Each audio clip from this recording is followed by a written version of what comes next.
Okay, let's solve this crab then and get him moving. So at the moment, I don't have any code on the crab. I want something similar to the shark with this bit. So what I'm going to do, here's a little tip for you. Those people that haven't used this solution video are going to be cross. You can just drag and you can point it at the one that you're interested in. And you let go and look, that piece of code's appeared there. What I want to do is crab A, crab B. I'm going to make him do a little bit quicker on the pinchy, so we're going to go, he's going to be really angry. We've got 0.1. I think that might be a bit too angry. Let's do a 0.1 in there, and we'll run that. Oh, you can't see him very well. I think maybe, well, you can actually. You can see the pinching going on. Maybe, look, if I just set it just at the moment to 50%, just to play it, so you can see, look at that pinching going on. Might be a bit fast. Doesn't really matter. Let's put him back to 30%. Not 5,300%. That'd be crazy big. 30%. So let's make that crab that size. I'm going to stop that for a moment. Now we can use pretty much the same routine that we used for the fish on Mr. Krabs as well. So what I'm going to do is I'm going to take that and I'm going to point that at Mr. Crab.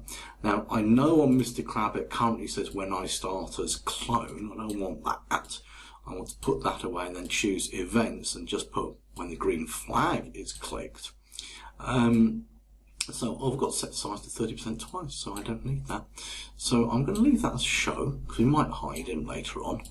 And then we've got that. So go to X240, pick random. And what I want is I want that in there, and I want him to pick a random on the X between minus, I want the whole of the crab to appear. So I'm not going to start right on the edge at minus 240. I'm going to start a little bit in minus 220 to 220. Okay.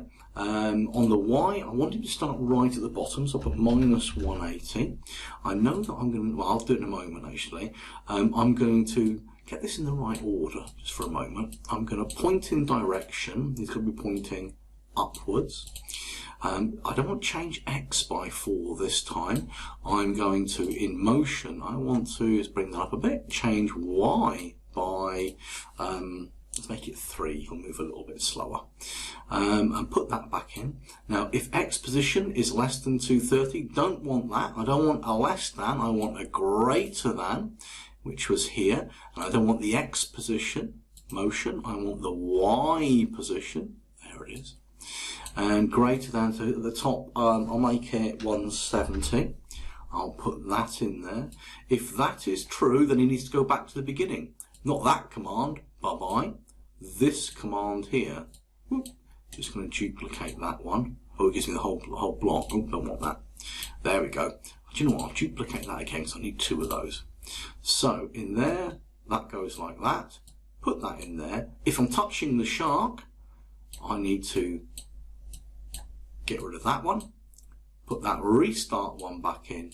And of course, I change the lives by minus 1. Now you might have noticed that my crab has rotated with the pointed direction. Should have spotted that one. Hopefully we can, oh no, that's correct, not that, but it's on direction here. I want him not to rotate. There he goes. So, that's interesting. It doesn't, he's not doing the changey. Oh, it's because I'm on that bit. Hold on, let's stop it and let's do it. Yeah, he's doing bitey now. So we're now playing the game. There we go. And what you'll see is if I try and deliberately run into a crab now, goes back to the beginning. And look at that. My lives are down to 2. Of course, the problem that I have is that if I keep biting all of these crabs, look at my lives. I've got to be quick to get this one. But look, my lives are now at minus 2.